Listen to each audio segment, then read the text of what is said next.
আসসালামু আলাইকুম।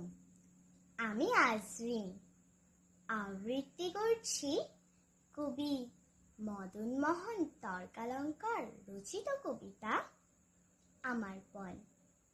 সকালে উঠিয়া আমি মনে মনে বলি, সারাদিন আমি যেন ভালো হয়ে চলি। আদেশ করেন যাহা মোর গুরুজনে, আমি যেন সেই কাজ করি ভালো মনে। ভাই বোন সকলেরই যেন ভালোবাসি, একসাথে থাকি যেন সবে মিলেমিশি।